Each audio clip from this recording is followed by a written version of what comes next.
বাড়ির বাচ্চা একটু কিছুতেই অসুস্থ হচ্ছে আর ডক্টর লিখে দেন ওষুধ। শিশুদের ওষুধের ডোজ সঠিকভাবে হিসেব করা খুবই গুরুত্বপূর্ণ, কারণ একটু বেশি বা কম ডোজ হতে পারে মারাত্মক বিপজ্জনক।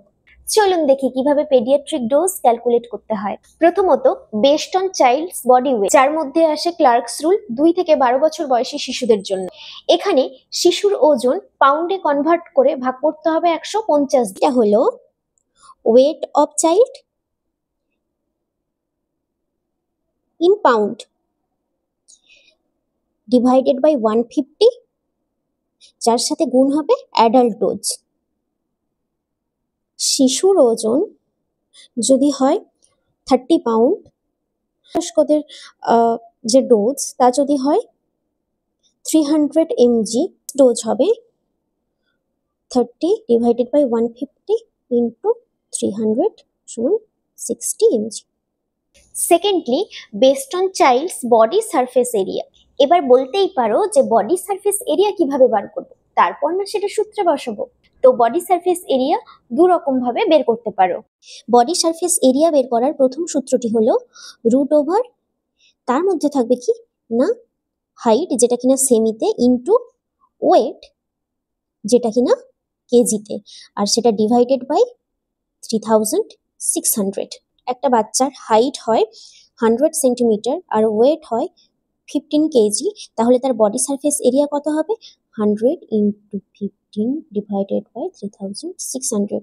তো এটা হবে 0.416, মানে 0.64 মিটার স্কোয়ার। সেকেন্ড রুল হলো 4 ইন্টু ওয়েট, যেটা কিনা ইন কেজি, প্লাস 7, সেটা divided by weight in kg plus 90।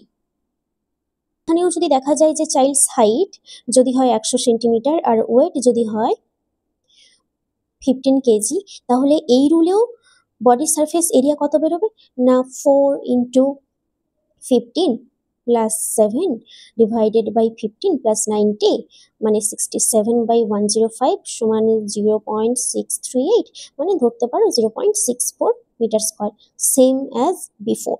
R body surface area দিয়ে ডোজ ক্যালকুলেট করার সূত্রটি হলো body surface area of child in metre square divided by 1.73, আর যেটা গুণ হবে অ্যাডাল্ট ডোজের সাথে। তো এক্সাম্পল দিয়ে দেখা যাক।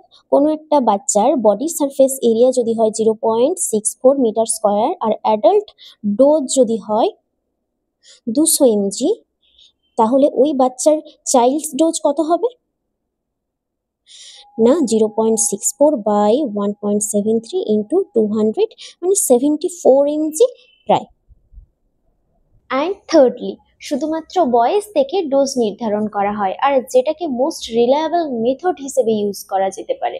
এর মধ্যে আসে প্রথমত ইয়াংস রুল, 1 থেকে 12 বছর বয়সী শিশুদের জন্য। ইয়াংস রুলের সূত্রটা হলো এজ, যেটা কিনা in years, by age in years plus 12, সেটাও আবার গুণ হচ্ছে অ্যাডাল্ট ডোজের সাথে। বাচ্চার বয়স যদি হয় 6 বছর আর অ্যাডাল্ট ডোজ যদি হয় 300 mg, তাহলে ইয়াংস রুল অনুযায়ী একটা বাচ্চার কত ডোজ হবে না 6 বাই 6 প্লাস 12t, মানে এটা হলো 100 mg। দ্বিতীয়ত ফ্রাইডস রুল, 1 বছরের কম শিশুদের জন্য এটি ইউজ করা হয়। এজ, যেটা কিনা in months, by 150 into adult dose, 6 by 150, যেটা গুণ হবে 300 দিয়ে, মানে উত্তর আসবে 12 mg, যেটা বাচ্চার ডোজ। আমাদের প্রয়োজন হলে কমেন্ট করো, আমি এই পেজটার ছবি কমেন্ট বক্সে দিয়ে দেব, আর আমি কিছু স্কিপ করে গেলে তোমরা সেটা কমেন্ট বক্সে লিখে দিও।